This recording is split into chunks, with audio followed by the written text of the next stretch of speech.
Assalamualaikum warahmatullahi wabarakatuh. Di sini saya Tongko Azazi dengan NIM B10124-11059. Saya ingin menjelaskan UAS akuntansi jurnal dagang tipe A. Di sini ada soal bagian 1, ada 5 soal. Di sini petunjuk untuk mengajarkan 2 soal saja. Saya di sini mengambil soal nomor 1 dan nomor 5. Yaitu untuk bagian 1, menurut analisis saudara, hal-hal dasar apa saja yang membedakan antara pencatatan metode perpetual dengan metode periodik pada laporan keuangan perusahaan dagang? Jawaban saya itu metode periodik lebih sederhana dibandingkan dengan metode perpetual yang lebih mencakup semuanya. 5. Menurut analisis saudara, setelah kita menyelesaikan pembuatan laporan atas kerja, apakah kita perlu membuat laporan keuangan? Bukankah pada kata kerja sudah mencakup semua laporan keuangan? Jika kita melihat dari kata kerja, ya, itu kata kerja sudah mencakup semua laporan keuangan. Namun untuk memberikan rincian yang lebih jelas untuk para pemegang saham melihat modal, laba atau rugi dari perusahaan kita perlu membuat laporan keuangan supaya mereka lebih gampang melihatnya. Selanjutnya saya akan menjelaskan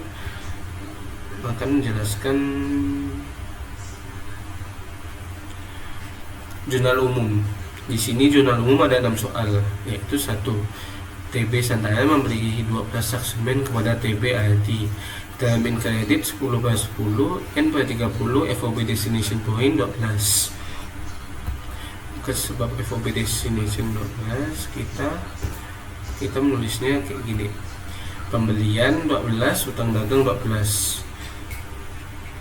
Kemudian untuk tanggal 3 Desember 2019, TB Santara menjual besi kepada TB Uma dengan termin kredit 2/10, N/30, FOB destination point senilai 50, HPP barang dijual senilai 15.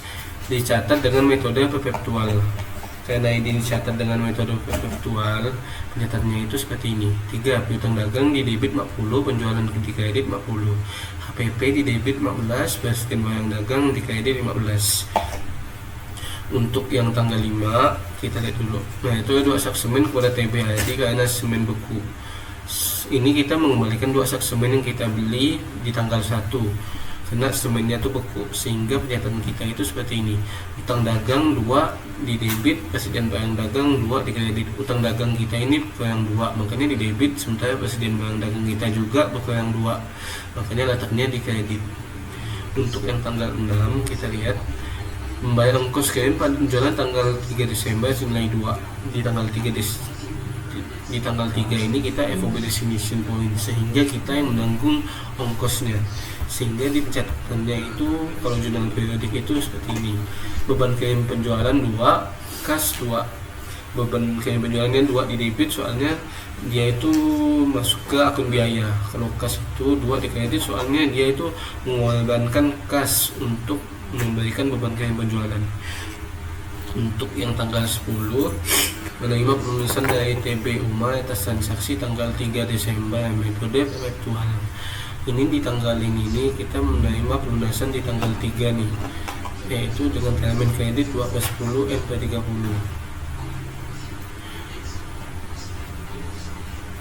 Salah, ini kita yang tanggal 9 dulu. Untuk yang tanggal 9 ini melunasi pembelian semen tanggal 1 Desember. Ini kita melunaskan pembelian semen kita tanggal 1. Kita lihat di tanggal 1 ini kita ada termin kredit 10/10, sehingga kita ini bisa mendapatkan diskon, dan pencatatannya itu menjadi kayak gini. Utang dagang di debit 10 sebab kita sudah melunaskan. Kas bukan 9 sebab kita menggunakan kas untuk melunasi utangnya. Persediaan barang dagang 1, ini kas nih bisa 9, soalnya tuh kita tuh mendapatkan diskon karena mencakup syarat-syarat untuk mendapatkan diskonnya, yaitu termin kredit 10/10 nih, di batas tanggal 10 dia. Untuk 10 Desember 2019 menerima pelunasan dari TB Uma atas transaksi tanggal 3. Kita lihat tanggal 3 ini TB Uma ini membeli besi dari toko bangunan kita dengan termin kredit 2/10. Karena dia bayar tanggal 10, belum 10 hari dari jadwal dia beli, sehingga ini dicatat seperti ini. Kas debit 49, diskon penjualan debit 1. Diskon penjualan nih, soalnya dia tuh berhasil melunasi sebelum tanggal 13. Piutang dagang di kredit 50. Kemudian selanjutnya buku besar. Buatlah buku besar untuk akun kas saja berdasarkan transaksi sebelumnya dan isi pada tabel yang telah disediakan. Kita lihat dulu. Untuk akun jurnal umum kita ada 3 akun kas, yaitu di tanggal 6, di tanggal 9, dan di tanggal 10. Sehingga dimasukinya itu seperti ini di buku besar. Tanggal 6 kas di kredit 2, tanggal 9 kas di kredit 9 dijumlahkan menjadi 11, tanggal 10 kas di debit 49. 49 dikurang 11 yaitu 38. Selanjutnya di jurnal penyesuaian. Buatlah ayat jurnal penyesuaiannya pada tabel yang telah disediakan. Ada perpetual dan periodik. Sesuaikan dengan informasi pada tanggal 31 Desember 2019 sebagai berikut. Total poin sama dengan 15. 1. Perhitungan fisik di gudang persediaan akhir tanggal 31 sebesar 180. Tambah informasi metode periodik saldo awal persediaan 100. Itu tuh kita lihat di metode periodik dulu. Untuk yang metode periodik itu kan kita belum ketemu untuk akun HPP. Maka kita tuh untuk mencari akun HPP itu kita melihat dulu saldo awal persediaan. Tadi kan sudah dibilang ada 100. Pembelian tuh kita ada 745 dikurang dengan itu dan potongan pembelian 25 dikurang ditambah dengan diskon pembelian 5 sehingga mendapatkan negatif 30. 745 dikurang 30 mendapatkan pembelian bersih 715 ditambah beban kirim pembelian 15. Total saldonya 730 ditambah dengan 100 saldo awal persediaan, sehingga persediaan yang tersedia untuk dijual adalah 830 dikurang dengan saldo akhir persediaan yaitu 180 dan mendapatkan HPP-nya yaitu 640. Dan akun-akun yang di sini juga dipindahkan untuk ke akun HPP yang di jurnal penyesuaian. Kemudian untuk di metode perpetualnya itu tuh sama, balance HPP 50, persediaan barang dagang 40, HPP di debit dan persediaan barang dagang di kredit. Kemudian untuk yang selanjutnya yaitu tanggal 2, beban asuransi kebakaran untuk tanggal 1 Januari sampai 31 Desember 2023. Untuk yang ini kalian nih cukup beban asuransi yang sudah kalian itu tuh 120 dibagi dengan masa pakainya atau masa lamanya kalian membayar asuransi itu, yaitu kalau di soal itu ada 12 bulan dari bulan 1 sampai bulan 12, sehingga 12 dibagi 12 yaitu 10. Nih bukan asuransi 10, asuransi dibayar di muka 10. Metode perpetualnya sama ya, beban asuransi debit 10, asuransi dibayar di muka 10. Kemudian kita cek beban pelengkapan. Untuk yang beban pelengkapan itu perhitungan fisik pelengkapan 31 Desember 2019 saldo akhir sebesar 25. Kita lihat dulu pelengkapan. Kita lihat perlengkapan toko kita ada 40 dikurang dengan 25 sehingga kita dapat 15. Beban pelengkapan 15, pelengkapan 15. Untuk metode perpetual masih sama, beban pelengkapan 14, pelengkapan 15. Selanjutnya itu kita menghitung peralatan toko dibeli pada tanggal 1 Januari 2019, estimasi pakai 5 tahun, nilai sisa 40, metode garis lurus. Ini kalau pakai metode garis lurus itu kita tuh seperti ini. Nilai asli dikurang nilai sisa dibagi jumlah tahun. Kita lihat dulu nilai aslinya ada. Nilai aslinya ada peralatan toko ada 140. Ada 140 dikurang dengan 40 dikurang dengan nilai sisanya ada nilai sisa apa nih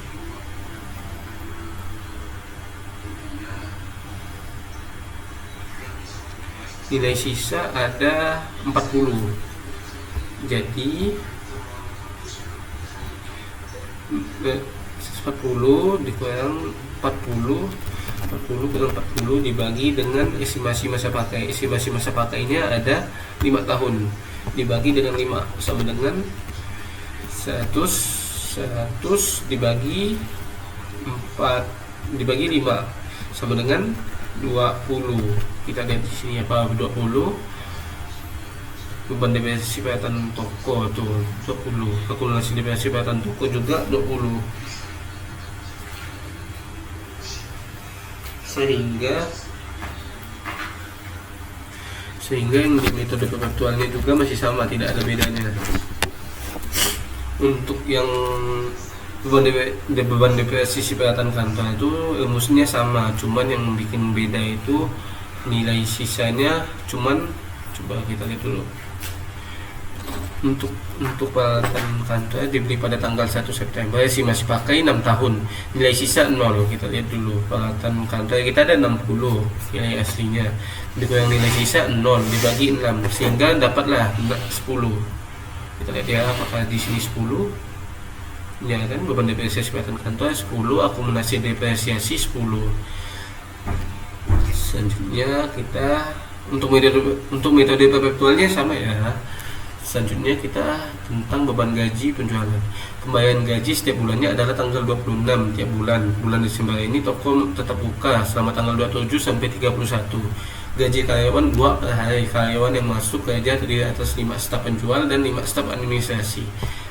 27 sampai 31 itu ada 5 hari. Gaji karyawan 2 per hari. Jadi 2 dikali 5 10 dikali 5 staf penjual dikali 5 staf administrasi, sehingga 50 gaji untuk penjual dan 50 gaji untuk administrasi. Beban gaji penjualan 40, beban gaji administrasi 50, utang gaji 100. Sama kan? Selanjutnya untuk beban listrik, air, telepon, toko, kita lihat di soal dulu. Tagihan listrik, air, dan telepon bulan Desember baru diterima di awal Januari 2020. Total tagihan 8 dan dialokasikan toko 40% dan kantor 50%. Ini maksudnya tagihan itu ada 8 rupiah. 8 rupiah itu dialokasikan 50% ke toko dan 50% ke kantor, sehingga 4 ke toko dan 4 ke kantor. Seperti ini. Beban listrik, air, telepon, toko 4, beban listrik, air, telepon, kantor 4. Beban yang masih harus dibayar itu 8. Untuk metode perpetualnya sama. Selanjutnya yang beban bunga. Untuk beban bunga ini utang bank dengan PNI untuk modal kerja dengan bunga 30% per tahun selama 5 tahun. Pinjaman saya pada tanggal 1 Mei 2019, cicilan pokok dan bunga dibayar setahun sekali. Cicilan utama jatuh tempo pada tanggal 1 Mei 2020. Ini bunganya, ini nilai asli cukup dibagi dengan bunganya sehingga bisa mendapatkan beban bunga 6, utang bunga 6 seperti ini. Untuk metode perpetualnya sama ya. Selanjutnya saya akan menjelaskan worksheet periodik. Untuk mendapatkan worksheet periodik ini kalian tuh perlu neraca saldo dan jurnal penyesuaian. Ini guna ini dua nih buat mendapatkan neraca saldo setelah penyesuaian. Neraca saldo ditambah jurnal penyesuaian sama dengan neraca saldo penyesuaian. Oke, misalnya nih neraca saldo yang kas ini kan jurnal penyesuaian kosong, jadi ini cukup dipindahin saja ke sini. Piutang dagang juga sama, cukup dipindahin. Kalau untuk persediaan barang dagang tuh ada di jurnal penyesuaiannya, di debit 180, di kredit 100. Jadi 100 tuh ditambah 180 dikurang 100, yaitu dapatnya 180. Asuransi dibayar di muka juga sama, di debit 40, di kredit 10, yaitu 40 dikurang 10 dapat 40. Untuk perlengkapan toko yaitu 40 di debit dan di jurnal penyesuaian 15 di kredit. Itu dijumlahin juga, 40 dikurang 15 dapatnya 25. Selanjutnya untuk yang peralatan toko itu kalian cukup pindahkan saja, soalnya di jurnal penyesuaian itu kosong. Intinya yang di jurnal penyesuaian itu kosong, kalian tuh cukup pindahin. Nih misalnya kayak yang peralatan kantor, peralatan kantor ini kosong kan, jadi cuma dipindahin ya. Kalau misalnya di kredit ini ada nih di saldo sama penyesuaian ini kan ada nih kan. Ini kalian ini mau dijumlahin, kalau kredit ketemu kredit itu dijumlahin. Jadi 40, kalau debit ketemu debit dijumlahin juga, ditambah. Namun kalau debit ketemu kredit itu dikurang, diminusin dia. Kayak misalnya nih contohnya nih kayak yang ini nih, pembelian 745 di debit di neraca saldo, tapi ke jurnal penyesuaian tuh di pembeliannya di kredit di jurnal penyesuaiannya, sehingga 745 dikurang 745 sama dengan 0, kosong.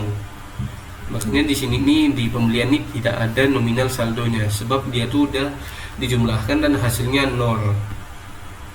Ini ada contoh-contohnya juga seperti yang ini, beban listrik air telepon kantor ini 10 di debit, di jurnal penyesuaian juga ada 4 di debit, jadi itu cukup dijumlahin ya, 10 tambah 4 14. Ini kalian bingung dapat akunnya di mana tuh, akun akunnya itu dapat dari soal-soal bapak yang ini, soal-soal bapak yang sudah bapak kasih. Itu kalian tuh cukup pindah-pindahkan ya, nih soal-soal bapak yang ini nih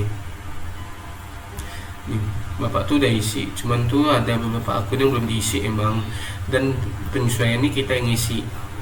Makanya karena itu tuh kita tuh cukup pindah-pindahkan ya akun-akun yang di jurnal penyesuaian kosong. Kayak modal saham nih kosong, pindahkan aja. Saldo laba nih kosong, pindahkan aja. Dividen nih kosong, pindahkan aja. Penjualan nih kosong, pindahkan aja. Pokok itu kalau misalnya kosong tuh cukup dipindahin. Tapi kalau misalnya kayak ya itu dan potongan pembelian di kredit 25, tapi kalau di jurnal penyesuaian tuh debitnya di debit dia 25, itu dijumlahin 25 ditambah ini kayak kredit itu anggap lah ya negatif 25 ditambah 25 sama dengan 0 gitu. Nih kayak diskon pembelian juga negatif 5 tambah 5 sama dengan 0. Itu dapat untuk kita mendapatkan neraca saldo penyesuaian. Untuk neraca saldo penyesuaian saya mendapatkan angka Rp2.334.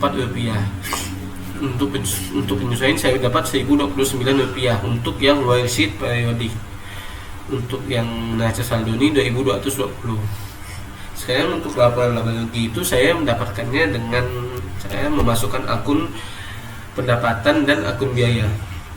Ini cukup akun pendapatan mulai dari kayak yang penjualan nih, mulai dari penjualan ini kalian pindahkan ke laporan laba rugi. Penjualan sampai ke bawah-bawahnya itu kalian pindahkan ke laporan laba rugi untuk mengetahui laba rugi perusahaan kalian, yaitu di akun-akun pendapatan dan beban. Cukup dipindahkan, lalu kalian dapatlah nih 1160. Ini dijumlahkan yang di atas sampai bawah dijumlahkan dapat 1149. Yang ini nih diamin dulu ya, jangan dilihat dulu yang bawah-bawah nih. Cukup lihat yang ini dulu. Selanjutnya untuk yang laporan keuangan tuh kalian tuh cukup pindah-pindahkan akun yang di akun harta, utang, dan modal. Dari akun kas sampai akun dividen tuh kalian pindahkan, lalu kalian jumlahkan. Untuk laporan keuangan ini setelah saya jumlahkan semuanya nih, saya mendapatkan hasil 1185 di debit, dan kalau di kreditnya saya dapat hasil 374. Ini kok bisa 811 bang, ini buat apa? 811 nih total selisih dari 374 ke 1149. Dan kita setelah itu bisa melihat kalau ini balance ya, ini balance.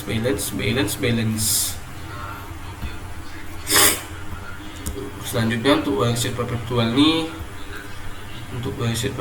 mungkin ada beberapa yang beda, namun tidak terlalu beda sih, cuman kayak yang beda tuh palingan dikit doang. Tapi untuk laporan laba rugi dan laporan keuangannya itu masih sama tuh.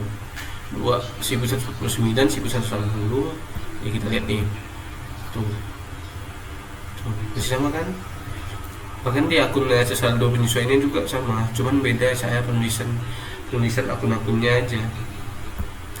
Untuk yang laporan keuangan nih itu tuh cukup kalian pindah-pindahkan aja, yang di worksheet tuh pindah-pindahkan ke laporan-laporan sini. Kayak misalnya nih untuk laporan laba rugi nih, akun-akun pendapatan tuh akun-akun pendapatan dan beban tuh kalian pindahkan ke sini. Kayak penjualan penjualan 1960 dikurangi nilai dan potongan penjualan 30, nilai dan potongan penjualan ditambah dengan diskon penjualan 25, dapatlah 55. 1960 dikurang 55 dapat 1905. Dikurang itu penjualan versi kita 1905, dikurang dengan harga pokok penjualan 640, maka kita bisa dapat laba bruto kita yaitu 1245. Lalu kita ini belum selesai ya, lalu kita itu menghitung di beban usaha. Di beban usaha itu ada beberapa seperti kayak beban gaji penjualan, beban sewa, beban depresiasi, beban perlengkapan toko, beban kirim penjualan, beban listrik air telepon toko, beban iklan, beban penjualan. Dan juga ada beban administrasi seperti beban gaji, beban depresiasi, beban asuransi, beban listrik air telepon, beban bunga, dan beban administrasi dan lain. Itu kalian jumlahkan. Oke. 190 tambah 20 tambah 20 tambah 14 tambah 10 tambah 19 tambah 14 tambah 40. Dapatlah 319 untuk yang beban usaha. Untuk yang beban administrasi kalian tuh cukup tambahkan 80 tambah 10 tambah 10 tambah 14 tambah 6 tambah 5. Dapatlah 125. 319 nih ditambah 125 dapatlah 444. Kok bisa 811 bang? Apa basinya? Soalnya tuh 1245 tuh dikurangi dengan 444, jadi itu dapatlah 811. Lalu tuh buat laporan perubahan ekuitas tuh kita tuh cuman perlu masukkan yang saldo awal tuh dimasukkan, lalu ditambah laba basi kita yang sudah kita hitung tadi, lalu dikurangi dividen tuh yang tadi tuh yang di sini nih, dividen tuh yang ini nih, dividen 40 tuh, dividen tuh jadi kurang dengan dividen 145 tambah 811 956 dikurang 40 916, dapatlah saldo akhir perusahaan kita 916. Lalu buat laporan posisi keuangan tuh ada dua, yaitu laporan aset dan laporan utang. Bukan aset sih sebenarnya, lebih ke kayak peralatan, piutang, kas segala macam, kayak kas, piutang dagang, persediaan barang dagang, asuransi dibayar di muka, perlengkapan toko, itu masuk ke total aset lancai. Itu yang bukan cepat habis sih, yang lebih tidak lama lah masa pakainya. Kalau untuk aset tetap tuh masa pakainya tuh bisa 2 sampai 5 tahun, kayak peralatan toko, peralatan kantor, itu tuh cukup kalian jumlahkan saja, kayak kas tambah piutang tambah persediaan dagang tambah asuransi tambah perlengkapan toko, dapatlah total asetnya 145 ditambah dengan total aset tetap yang nanti kita hitung, yaitu 140 tambah 40 tambah 60 tambah 25. Ini bukan ditambah ya, tapi di minus. 140 minus 40, 100 tambah 60 160, 160 kurang 25 135, 145 nih ditambah 135 dapat 1080. Itu untuk yang total aset. Kalau untuk total liabilitas tuh kita hitungnya sama kayak tadi, cukup pindah-pindahkan akun-akun yang utang dan akun-akun modal, kayak utang dagang tambah utang gaji tambah beban masih supaya tambah utang bank tambah utang bunga tambah utang bank, dapatlah 140. Untuk liabilitas jangka panjang, utang bank tambah total liabilitas jangka panjang, dapatlah 164. Ini 164 nih udah include sama total liabilitas lancai nih ya. Oke. Ini 140 tambah 24 dapatlah 164. Kalau untuk modal nih 25 tambah 891, modal saham ditambah saldo laba, dapatlah 891 saldo laba. Setelah itu total ekuitas kita tuh 916 ditambah 164, dapatlah total liabilitas dan ekuitasnya 1080. Total aset sama total liabilitas dan ekuitas sama kan, jadi ini udah betul ya, soalnya balance. Kalau udah balance tuh semuanya aman atau bisa dibilang betul lah. Mungkin untuk penjelasan saya cukup segini saja. Apabila ada kesalahan kata mohon maaf. Wassalamualaikum warahmatullahi wabarakatuh.